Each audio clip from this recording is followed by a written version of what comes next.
मेरे इस चैनल पे आप सभी को प्रेम भरी नमस्कार। मैं आज आपको जो सुनाने जा रही हूँ, इस स्टोरी का नाम है गरीब परिवार से। कनाडा में सभी इकट्ठे प्यार से रहते, काम करते, एक दूसरे का सहारा बनते। जो नया आया होता उसको कोई परेशानी नहीं आती। एक दूसरे को पूछते, तुम कहाँ से, तुम कहाँ से। कोई जलंधर से, कोई हुशियारपुर से और कोई नया शहर से। वहाँ सब एक हो जाते, रल मिल कर रहते, बहुत अच्छा लगता। सब काम में मस्त रहते, घर से काम, काम पर काम का ही ध्यान रहता। आपस में बातचीत करने का समय बहुत कम मिलता, लेकिन जब मिलता तो दिल की बातें करते। यहाँ हमको बहुत काम करना पड़ता। हम घर पर तो बाप के सिर पर ऐश करते थे, और कोई कहता हमने तो कभी पानी पीकर गिलास भी नीचे नहीं रखा था। जो यहाँ आकर हमको बर्तन भी साफ करने और खाना खुद बनाना पड़ता। अब पता चलता पैसा कमाना कितना मुश्किल काम है। और कोई कहता मैं तो घर पर कभी रुमाल तक साफ नहीं किया था। माँ के सिर पर ऐश करते थे, यहाँ कपड़ा भी खुद साफ करना पड़ता तो घर वालों की बहुत याद आती। हम कितना सुख मानते थे अपने परिवार में। रूह डालकर पैसा मांगते थे। बाप कहता था जब तुम खुद कमाई करोगे फिर पता चलेगा पैसे की कीमत का। ठीक है, वो सच ही कहते थे। अब हम खुद पैसा कमाते हैं, घर का काम भी खुद करते हैं। वो पैसा खर्च करने का मन नहीं करता। हम यहाँ पैसा पैसा बचाते, ये सोचकर बहन की शादी करनी है। बाप भी बीमार रहता है, उसकी भी दवाई चलती है।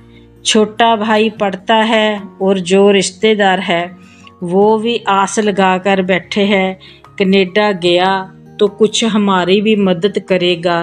कौन जानता हम जहाँ कैसे रहते, कैसे पैसा कमाते हैं। ऐसे ही बातें करके अपना मन हल्का कर लेते। रल मिलकर वो सब त्योहार मनाते, इसलिए तो उनका वहाँ धीरे धीरे दिल भी लग जाता और कनाडा में रहना अच्छा लगता। घर वालों की याद को आपस में बातें करके शेयर कर लेते और खुश रहते। ज़िंदगी आगे चलती ही खुश रहने पर अच्छे समय बीत जाता। ऐसे ही एक दिन बातें चल रही थी तो अशोक के मन में आया।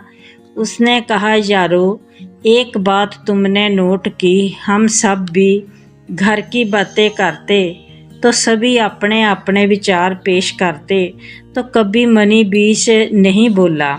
जरूर कोई ना कोई कारण होगा।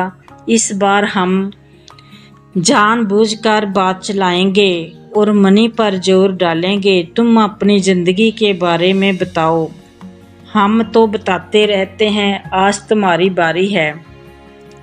तुम बोलो, हम चुपचाप सुनेंगे। सब लड़कों ने हाँ में नारा लगा दिया। ऐसे ही कुछ दिनों के बाद इकट्ठे होने का समय मिल गया। वो सब खुश थे। आज हम मनी के बारे में जानकारी लेंगे। ऐसे ही वो हंसते हुए बोले, यार मनी, आज तुम अपनी ज़िंदगी के बारे में बताओ। तुम अपने माँ बाप के सिर पर कितनी ऐश करते थे। मनी बोला, मैं तो बचपन देखा ही नहीं।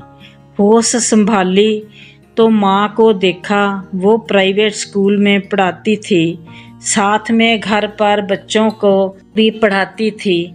ऐसे ही पता नहीं कैसे गुजारा करती थी। बाप पहले जब कमाता था तो साथ के साथ ही कमाई शराब के मुंह उड़ा देता था। फिर बीमार हुआ, बिस्तर पर लेट गया, एक पासा मर गया। उसकी दवाई सेवा ये सब कुछ देख मेरे मन में बचपन में ही एक लटक सी लग गई आगे बढ़ने की। मैं कुछ करूं, माँ को सहारा हो। मैं एक गरीब परिवार से हूँ, घर की गरीबी उठाना चाहता हूँ, माँ की झोली खुशियों से भर देना चाहता हूँ। बच्चे कहते हैं हम माँ बाप के सिर पर ऐश करते थे। मेरी माँ कहेगी मैं पुत्र के सिर पर अब बुढ़ापे में आकर ऐश करने लगी। मेरा सपना बस ये है, माँ के रहने के लिए एक अच्छा सा घर बनवा दूँ, उसको हर सुख सहूलत दे दूँ। रब वर्गी मेरी माँ को कोई अब कष्ट ना हो। उसने मुझको पाला है, अपने गहने बेचकर मुझे पढ़ाया है। अब मैं उसके लिए कुछ करूं, मुझे भी अच्छा लगता है। माँ की खुशी से बढ़कर मेरे लिए कुछ भी नहीं। ये तो एक अनमोल खुशी है जो खरीदी नहीं जा सकती। इसलिए मैं रोजाना सुबह होते ही सबसे पहले अपनी माँ को फ़ोन लगाता हूँ, फिर चाय पानी पीता हूँ। ये सब सुनकर सब हैरान रह गए।